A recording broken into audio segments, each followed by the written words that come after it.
Which brings us to the main event. Funny you should mention all of that.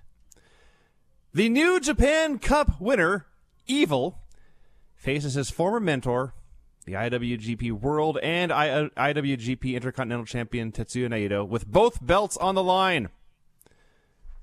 So, Evil comes out with his Bullet Club friends. Naito comes out alone. Not a single Ingobernable in sight. And Red Shoes immediately dismisses the Bullet Club after they all do their hand signal thing, the too sweet deal. They all leave. So they start doing this match. Now, I know New Japan matches, especially main events when you know they're going to go long, they start very slow. They don't want to burn the crowd out early. They don't want to give them, you know, they want to give them, save the best stuff for the end. But this thing was so damn slow early. When they announce 5-minute intervals in New Japan matches. And when he announced they were 10 minutes into this match, and the only notable thing that had happened was Evil picking a fight with an announcer. Who, yes, I realize it's Milano Collection, and I guess they have a long history together, and Evil was destroying his own toys that Milano had collected, so I get that was a big moment. But that was the only thing that happened in the first 10 minutes of this match. Dude, the big turning point in this match, like the first big major spot, was Evil putting Naito knees first through a table. Brutal. At ringside. Yes. This was 20 minutes into the match. Yes. That is accurate. And then they're just like, Evil's beating on him. Naito makes a comeback. Evil cuts him off, beats on him. Naito makes a comeback. Finally, they do the spot with the table. Turning point. Then Naito makes a comeback. And Evil cuts him off. Yep. And Naito makes a comeback. And Evil... Fucking 25 minutes. So finally, Naito makes his big comeback, and he's going for the Destino. And it gets blocked in such a way that when I was watching it live doing the show with Dave, I was positive that they fucked up the lift. I know exactly what you're talking about. It was a botch, okay? I was sure it was a botch. Because the move gets countered, if you want to call it that, and then everyone freezes like they don't know what to do. Yeah, nothing happens. Yes. So I thought, okay, let's see how they get back into this Destino. It's got to be a botch.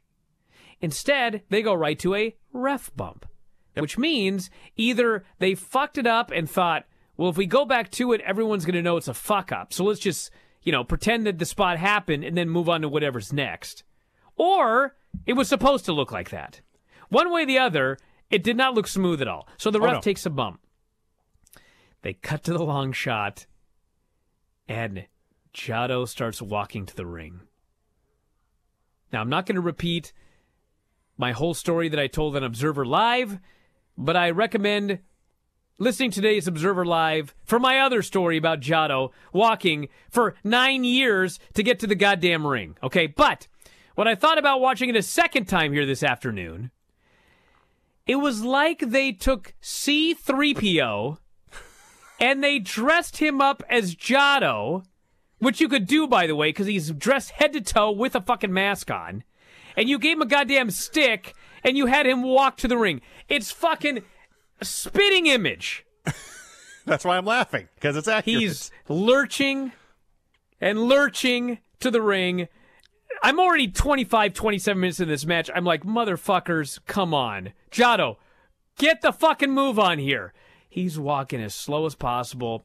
And then, boom, out comes Ishimori.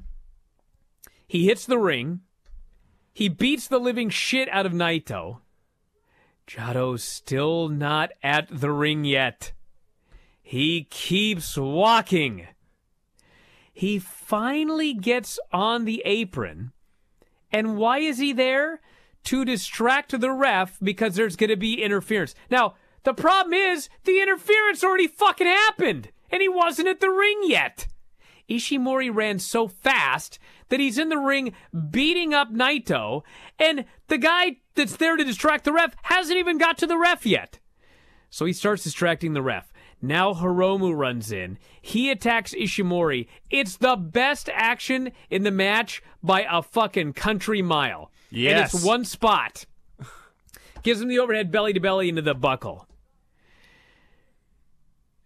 Hiromu then goes after Jado. And it is exactly like in a Star Wars movie where C-3PO and R2-D2 have got to go from one end of a corridor to another, and it happens to be a corridor where there's 85 stormtroopers all shooting, and somehow C-3PO is walking as slowly as possible, and not one goddamn laser hits him the entire time. This is fucking Jado fleeing. Hiromu's beating the shit out of him, and he's just slowly walking back towards the locker room. Now, like 3 hours have passed in this match.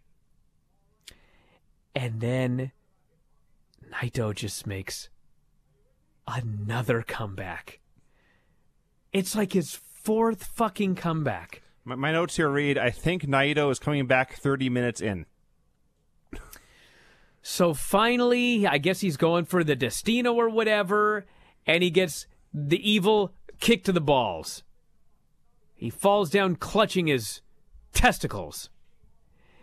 Out runs a masked man who we're supposed to believe is Bushi. I feel like I'm covering the death of WCW right here. This fucking Bushi, like, I guess we'll make a WCW comparison.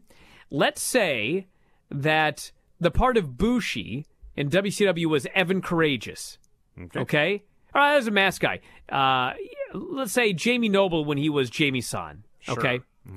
Now let's imagine that they put Rick Steiner in a Zorro mask and have him run down to the ring to pretend he's Jamie San.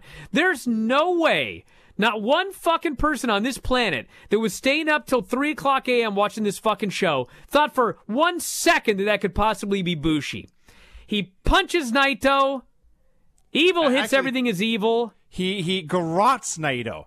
He pulls out a cord. It's a cord with 2 handles on it. It's a murder weapon designed to kill people and wraps it around Naito's neck and attempts to choke him to death.